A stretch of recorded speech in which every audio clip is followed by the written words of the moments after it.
Rappel théorique. En Python, une variable est un espace nommé en mémoire qui stocke une valeur. Contrairement à d'autres langages, Python est à typage dynamique. Vous n'avez pas besoin de déclarer le type explicitement. Python l'infère automatiquement à l'assignation. Les types de base sont int, entier, float, nombre décimal, str, chaîne de caractères, bool, booléen true-false, non-type, valeur none. La fonction built-in type retourne le type d'une variable, tandis que existence permet de vérifier si une variable appartient à un type donné. Mental model. Imaginez chaque variable comme une étiquette collée sur une boîte. La boîte contient une valeur, et Python détermine automatiquement la nature du contenu. Vous pouvez recoller l'étiquette sur une nouvelle boîte à tout moment. Réassignation, ce qui peut changer le type. Erreur fréquente, confondre 5 str et 5 int, oubliez que true vaut 1 et false vaut 0 en contexte numérique, ne pas distinguer none d'une chaîne vide. Mini-exemple. Port égale 8080. Protocole égale HTTPS. Actif égale true.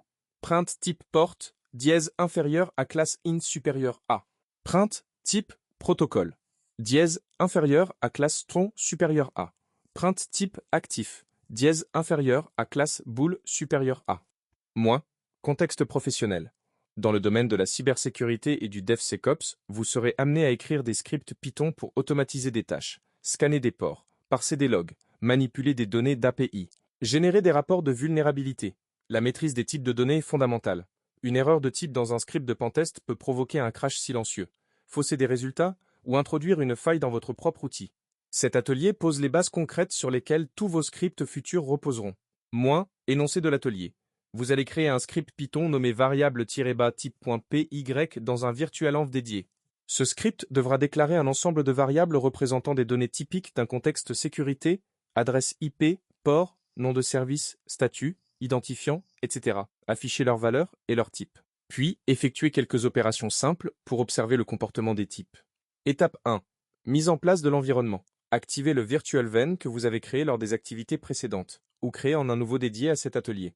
Vérifiez que vous utilisez bien Python 3.x avec Python version. Créez un fichier variable-bas, type.py dans un dossier atelier-bas variable. Étape 2. Déclaration des variables.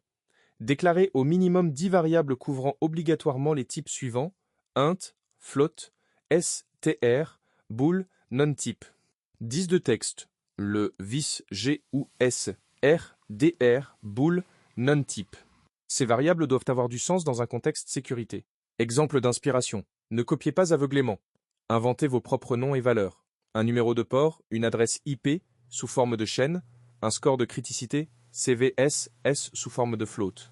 Un statut d'alerte booléen, une valeur non définie, none, un identifiant de CVE, un nombre de tentatives de connexion échouées.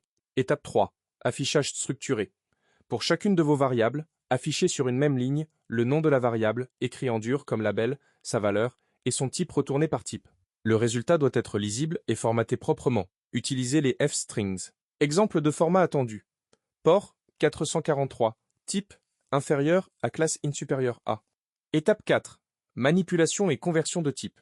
Réalisez les opérations suivantes et affichez les résultats avec leur type. Convertissez un port, int, en chaîne de caractères et concaténez-le à une chaîne descriptive. Convertissez une chaîne représentant un score 9.8 en float et effectuez une comparaison pour déterminer si la criticité est critique. Score supérieur ou égal à 9.0. Vérifiez avec existence si votre variable booléenne est bien un bool et si votre variable none est bien de type non-type. Étape 5. Réflexion et commentaires.